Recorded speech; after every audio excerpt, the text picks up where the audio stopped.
டியூஸ்டேவோட market பொறுத்தவரை ஓப்பனிங்கே gap டவுன்ல இருந்து கண்டினியூஸாக ஃபாலோ ஆக ஆரம்பிச்சாங்க. பட் இடையில மட்டும் வந்து பார்த்தீங்கன்னா ஒரு 10 o'clock இருந்து ஒரு 2 o'clock வரைக்கும் ஒரு சைட்வேஸ், அதாவது ஆப்ஷன் செல்லரால ஒரே இடத்துல நின்னதை பார்க்க முடிஞ்சது. பட் ஃபைனலாக செல்லரோட டாமினேஷன்ஸ் இருந்ததுனால மார்க்கெட் கீழே இறங்கி முடிச்சதையும் பார்க்க முடிஞ்சது.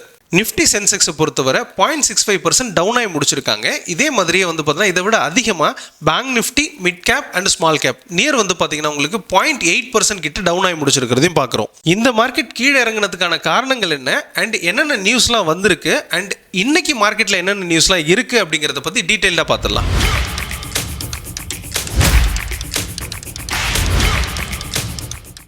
நம்ம இந்தியன் மார்க்கெட் கீழே வர்றதுக்கு 2 காரணங்கள் இருக்குது. ஒன்று வந்து பார்த்தீங்கன்னா உங்களுக்கு ருப்பி டிப்ரிஷியேட் ஆகிட்டே இருக்கிறது தான். அதாவது 91.07, அதாவது லைஃப் டைம் ஹையை நேற்று ரீச் பண்ணியிருக்காங்க. அண்ட் இது இல்லாமல் வந்து பார்த்தீங்கன்னா உங்களுக்கு ட்ரேட் டீல், அதாவது இந்தியா யூஎஸ்க்கு இடையில இருக்கக்கூடிய ட்ரேட் டீல் வந்து பார்த்தீங்கன்னா ஓரளவுக்கு கம்ப்ளீட் ஆகிட்டாங்க. பட் எதுவும் ஒரு கன்க்ளூஷன்ஸ்க்கு வரல அப்படிங்கிறது தான் அடுத்த நியூஸ் அப்படின்னு சொல்லலாம். ஸோ டாலரோட ரேட் வந்து பார்த்தீங்கன்னா இன்க்ரீஸ் ஆகிட்டே போகுது. At the same time Indian rupee வந்து பார்த்தீங்கன்னா டிப்ரிஷியேட் ஆகிட்டே இருக்கு. இதுக்காக தான் வந்து பார்த்தீங்கன்னா மார்க்கெட் கீழே இறங்கிட்டே இருக்காங்க. அண்ட் ஆல்சோ வந்து இதனால எஃப்ஐ வந்து கண்டினியூஸா விற்பாங்க அப்படிங்கிறது புரிஞ்சுக்கலாம். அவங்க ஆல்ரெடி செல் பண்ணிட்டு தான் இருக்காங்க. அது இல்லாம இந்த காரணங்களாலையும் அதிகமா செல் பண்றதுக்கான வாய்ப்பு இருக்கு அப்படின்றதையும் புரிஞ்சுக்கலாம். டியூஸ்டே 10:30க்கு பிஎம்ஐ டேட்டா அனௌன்ஸ் பண்ணியிருந்தாங்க. இது வந்து கொஞ்சம் நெகட்டிவ் வந்ததுனாலையும் மார்க்கெட் கீழே இறங்குறதுக்கு காரணமாக இருந்ததுன்னு சொல்லலாம். அதாவது பிஎம்ஐ டேட்டா சர்வீஸுக்கு கொடுத்துருந்தாங்க, 59.8 இருந்தது. அண்ட் இது வந்து பார்த்தீங்கன்னா 59.10 ரெடியூஸ் ஆயிருக்கு. இது ஒரு நெகட்டிவ் நியூஸ்னு சொல்லலாம். அட் த சேம் டைம் வந்து பார்த்தீங்கன்னா மேனுஃபேக்சரிங் பிஎம்ஐயும் ரெடியூஸ் ஆயிருக்கு. அதாவது 56.6 இருந்து 55.7 ரெடியூஸ் ஆயிருக்கு. இது ஒரு நெகட்டிவ் நியூஸ்னால மார்க்கெட் கண்டினியூஸாக கீழே விழுந்துச்சுன்னு சொல்லலாம். Yesterday finance minister Nirmala Sitharaman ஒரு பில் பாஸ் பண்ணியிருக்காங்க. இது இன்சூரன்ஸில் எஃப்டிஏயோட பார்ட்டிசிபேஷனை 100%-ஆக மாற்றிருக்காங்க. இதுக்கு முன்னாடி 74%-ஆக இருந்ததை ஃபாரின் டைரக்ட் இன்வெஸ்ட்மெண்ட்டை 100%-ஆக மாற்றிருக்காங்க. இது வந்து பார்த்தீங்கன்னா உங்களுக்கு இன்சூரன்ஸுக்கு ஒரு நெகட்டிவ் நியூஸ் அப்படின்னு சொல்லலாம். அதாவது இந்தியாவில் இருக்கக்கூடிய இன்சூரன்ஸ் கம்பெனிக்கு ஒரு நெகட்டிவ் நியூஸ் அப்படின்னு சொல்லலாம். இதனாலே வந்து பார்த்தீங்கன்னா எஸ்டர்டே பாலிசி பசார் எல்லாமே 5% கீழே இறங்கி இருக்கிறதையும் பார்க்க முடிஞ்சது. இதனால நமக்கு என்ன பெனிஃபிட் அப்படின்னா, ஆஸ் அ கஸ்டமர் வந்து பார்த்தீங்கன்னா காம்படிட்டிவ் லெவலில் வந்து பார்த்தீங்கன்னா நியூ ப்ராடக்ட் அப்படிங்கிறது லான்ச் ஆகலாம். அதனால வந்து பார்த்தீங்கன்னா நம்மளால சூஸ் பண்ணுறதுக்கான ஆப்ஷன்ஸ் அப்படிங்கிறது கிடைக்கிறதுக்கான வாய்ப்பு இருக்கு. அண்ட் ஆல்சோ வந்து பார்த்தீங்கன்னா இன்சூரன்ஸ் ஏஜென்ட்டுக்கான கமிஷன்ஸை கொஞ்சம் ரெகுலேட் பண்ணணும் அப்படின்னு சொல்லியிருக்காங்க. இது வந்து இன்சூரன்ஸ் ஏஜென்ட்டை பாதிக்கக்கூடிய விஷயம்னாலுமே ஃபியூச்சர் இப்படி தான் இருக்கும். ஏன்னா எல்லாருமே வந்து பார்த்தீங்கன்னா இந்த பாலிசி பஜார், இந்த மாதிரியான அக்கு, இந்த மாதிரியான பிளாட்ஃபார்மை தான் தேடி போகிறோம். அப்படி பார்க்கும்போது இன்சூரன்ஸ் ஏஜென்ட்டுக்கான கமிஷன்ஸ் குறைக்கிறது ரொம்பவே நல்லதுன்னு சொல்லலாம். பட் அவங்க எப்படி அதை கரெக்ட் பண்ணலாம் அப்படின்னு பார்த்தீங்கன்னா மல்டிபிள் பிஸ்னஸ் எடுத்துக்கிட்டு ஒர்க் பண்ணும்போது அவங்களோட இன்கம்மை இன்க்ரீஸ் பண்ணுறதுக்கான ஒரு வாய்ப்பு அமையும்னு சொல்லலாம். வேதாந்தா கம்பெனியை டீமர்ஜர் பண்ணுறதுக்கு என்சிஎல்டி அப்ரூவ் பண்ணிட்டாங்க. இந்த ஷேரை பொறுத்த வரைக்கும் ஒரு ஷேர் வச்சுருந்தா 5 கம்பெனியாக பிரித்து ஒவ்வொரு கம்பெனிக்கும் ஒரு ஷேர் அப்படிங்கிறது கொடுக்க போகிறாங்க. இதனால் இன்னைக்கு மட்டுமே வந்து பார்த்தீங்கன்னா 4% மேலே ஏறி முடிஞ்சிருக்கிறதையும் பார்க்க முடியாது. யூஎஸில் இருக்கக்கூடிய ட்ரம்ப் இந்தியா மட்டும் அஃபெக்ட் பண்ணல, யூஎஸில் இருக்கக்கூடிய ஃபோர்டையும் அஃபெக்ட் பண்ணியிருக்காரு. ஃபோர்டோட இவி சேல்ஸில் வந்துட்டு ட்ராப் இருக்கிறதாவும் இதுக்கு முக்கியமான ரீசன் வந்து ட்ரம்ப்போட பாலிசி அப்படின்னு சொல்லி கொடுத்துருக்காங்க. இதனால் ஃபோர்டு கம்பெனி தன்னோட இவி ப்ரொடக்ஷனை ரெடியூஸ் பண்ண போகிறதா சொல்லியிருக்காங்க. நம்ம ட்ரேட் எம்பரர்ல 2 நியூ செஷன் ஸ்டார்ட் பண்றோம். இது மார்னிங் அண்ட் ஈவினிங் 2 ஸ்லாட் அவைலபிளா இருக்கு. இது இயர் அண்ட் ஆஃபரோட அவைலபிளா இருக்கு. இந்த ஆஃபரை பற்றி தெரிஞ்சுக்கணும்னு நினைக்கிறவங்க ட்ரேட் எம்பரை கான்டாக்ட் பண்ணுங்க. எஃப்ஐடியை பொறுத்தவரை எஸ்டர்டே வந்து பார்த்தீங்கன்னா எஃப்ஐ ஆஸ் யூஷுவல் செல்லராக தான் இருந்திருக்காங்க. மார்க்கெட் இறங்கினாலுமே அரௌண்ட் 2060 crore விற்றுருக்காங்க. அதுவே டொமஸ்டிக் இன்ஸ்டிடியூஷன்ஸ் மார்க்கெட் கீழே இறங்கினாலுமே வாங்கியிருக்காங்க.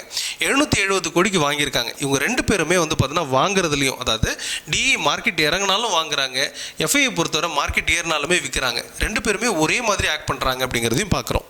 குரூட் ஆயிலோட ப்ரைஸ் பொறுத்த வரைக்கும் கண்டினியூஸாக ட்ராப் ஆகிட்டே இருக்கு. இப்போ இருக்கக்கூடிய ப்ரைஸ் அப்படிங்கிறது வந்து பார்த்தீங்கன்னா $55.62 ட்ரேட் ஆகிட்டு இருக்காங்க. இந்தியாவோட குரூட் ஆயிலை பொறுத்த வரைக்கும் 5063 ட்ரேட் ஆகிட்டு இருக்காங்க. அரௌண்ட் வந்து பார்த்தீங்கன்னா 1.5 to 2% கிட்ட டவுன் ஆயிருக்கு. ஸோ கண்டினியூஸாக கீழே இறங்கிட்டே இருக்கு. இதுக்கான முக்கியமான காரணம் என்னன்னா, ரஷ்யா உக்ரைன் வாரில் ஒரு பீஸ் டாக் போயிட்டு இருக்கிறதுனாலையும் அண்ட் இந்த வார் முடிஞ்சிடும் அப்படிங்கிற அந்த எக்ஸ்பெக்டேஷனாலையும் ரஷ்யாவோட சப்ளை நார்மல் ஆகிடும் அப்படிங்கிற ரீசனாலையும் இதோட ப்ரைஸ் வந்து பார்த்தீங்கன்னா குறைஞ்சிக்கிட்டே வர்றதையும் பார்க்க முடியாது. அண்ட் இதில் ஏதாவது சேஞ்சஸ் வருமா அப்படின்னு பார்த்தீங்கன்னா இன்னைக்கு ஈவினிங் 9 o'clock வந்து பார்த்தீங்கன்னா உங்களுக்கு இன்வென்டரி ரிப்போர்ட் இருக்கு. இதை பொறுத்து இதில் சேஞ்சஸ் வரலாம் அப்படிங்கிறது எக்ஸ்பெக்டேஷனாக இருக்கு.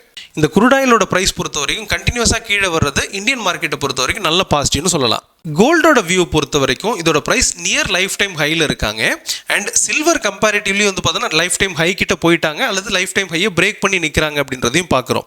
இந்த கோல்டை பொறுத்த வரைக்கும் பிரைஸ் லைஃப் டைம் ஹையை பிரேக் பண்ணாமல் இருக்கு. இதோட நியூஸில் வந்து பார்த்தீங்கன்னா உங்களுக்கு லாஸ்ட் மந்த், அதாவது நவம்பர் மந்த்தில் இந்தியாவோட இம்போர்ட் வந்து 60% ரெடியூஸ் ஆயிருக்கு அப்படிங்கிற இன்ஃபர்மேஷன் வந்திருக்கு. இதனாலே வந்து பார்த்தீங்கன்னா கோல்டு பெரிய லெவலில் மேலே போகல அப்படின்றதையும் பார்க்க முடியாது. மேபி மற்ற கண்ட்ரியில் இதில் டிமாண்ட் கம்மியாக இருக்கிறது ஒரு முக்கியமான ரீசனாக இருக்கலாம். சில்வரை பொறுத்த வரைக்கும் 2 lakh நியரில் ட்ரேட் ஆகிட்டு இருக்காங்க. இதோட ப்ரைஸ் ஸ்டில் வந்து பார்த்தீங்கன்னா 2,10,000 வரைக்கும் போகும் அப்படிங்கிற எக்ஸ்பெக்டேஷன் இருக்குது. எப்படி இருக்குது அப்படிங்கிறத வரக்கூடிய நாளில் பார்த்து தெரிஞ்சுக்கலாம். ஐசிஐசிஐ ப்ரூடென்ஷியல் ஐபிஓ நேற்று க்ளோஸ் ஆயிருக்கு. இது 38 டைம்ஸ் அதிகமாக சப்ஸ்கிரைப் ஆயிருக்கு. இந்த ஐபிஓ பொறுத்த வரைக்கும் 15 to 20% ஹையராக ஓப்பன் ஆகிறதுக்கான வாய்ப்பு இருக்குது. இதே மாதிரியே லாஸ்ட் வீக் கொரோனா ஐபிஓ கொடுத்துருந்தோம். அதோட ப்ரைஸ் பொறுத்த வரைக்கும் அரௌண்ட் 40% to 30% ஹையராக ஓப்பன் ஆகும்னு எதிர்பார்த்துருந்தோம். அதே மாதிரி மண்டே வந்து பார்த்தீங்கன்னா 40% ஹையராக ஓப்பன் ஆயிருந்ததையும் பார்க்க முடிஞ்சது. வேர்ல்டு மார்க்கெட் பொறுத்தவரை எல்லா கண்ட்ரீஸுமே வந்து பார்த்தீங்கன்னா ஒரு செல்லிங் அல்லது ப்ராஃபிட் புக்கிங்கில் இருக்காங்கன்னு சொல்லலாம். ஒரு செல்லிங் ஃபோர்ஸ் அப்படிங்கிறது இருந்துகிட்டே வருது. இந்தியன் மார்க்கெட் அதையும் ஃபாலோ பண்ணணும்னு புரிஞ்சுக்கலாம். அண்ட் இன்னியோட மார்க்கெட்டில் வந்து பார்த்தீங்கன்னா ஒரு சின்ன கேப் டவுன் அல்லது ஃப்ளாட்டாக ஓப்பன் ஆகி கீழே இறங்குறதுக்கான வாய்ப்பு இருக்குது அப்படிங்கிறதையும் ஆஃப்டர்நூனுக்கு அப்புறம் ஒரு சின்ன ரெக்கவரி கொடுக்கும் அப்படிங்கிறது எதிர்பார்க்கலாம். ஓப்பன் ட்ரெஸ் பொறுத்த வரைக்கும் நிஃப்டியோட பிசிஆர் ரேஷியோ 0.68 இருக்காங்க. Both call and put writers பார்க்கும்போது கால் ரைட்டர்ஸ் கொஞ்சம் அதிகமாக இருக்காங்க. ஓவராலாக மார்க்கெட் கீழே இறங்கும் அப்படிங்கிறத புரிஞ்சுக்கலாம். அண்ட் டியூஸ்டேவை பொறுத்த வரைக்கும் கால் ரைட்டர்ஸ் கொஞ்சம் டாமினெண்ட்டாக ப்ளே பண்ணியிருக்காங்க. அதாவது செல்லர் அதிகமாக இருக்காங்க அப்படிங்கிறது அடிஷ்னல் நோட். இதை வச்சு பார்க்கும்போது மார்க்கெட் கொஞ்சம் கீழே தான் இருக்குது அப்படிங்கிறதையும் புரிஞ்சுக்கலாம். அண்ட் பேங்க் நிஃப்டியோட ஓப்பன் இன்ட்ரெஸ்ட் பொறுத்த வரைக்கும் பிசிஆர் ரேஷியோ டர்ன் ஆயிருக்கு 0.76. அண்ட் கால் ரைட்டர்ஸ் வந்து பார்த்தீங்கன்னா ஹெவியாக டாமினேட் பண்ணுறாங்க. இந்த இடத்துல வந்து பார்த்தீங்கன்னா உங்களுக்கு மார்க்கெட் கீழே வரும் அப்படிங்கிறத புரிஞ்சுக்கலாம். பர்டிகுலராக இன்னைக்கு வந்து பார்த்தீங்கன்னா ஹெவியான கால் ரைட்டர்ஸ் வந்திருக்காங்க. மார்க்கெட் ஃபர்தராக கீழே இறங்கும் அல்லது சைட்வேஸில் இருக்கும் அப்படிங்கிறத இந்த இடத்துல எடுத்துக்கிட்டாலுமே ஃபர்தராக மார்க்கெட் எப்படி இருக்கும் அப்படிங்கிறதுக்கான வியூவை நம்ம டெக்னிக்கலாக மட்டும்தான் கன்க்ளூஷன் வரணும். அந்த வியூவை ஆல்ரெடி நம்ம கொடுத்துட்டோம். அதுக்கான லிங்க் டிஸ்கிரிப்ஷனில் கொடுக்குறேன். தேவைப்படுறவங்க கிளிக் பண்ணி பார்த்துக்கோங்க.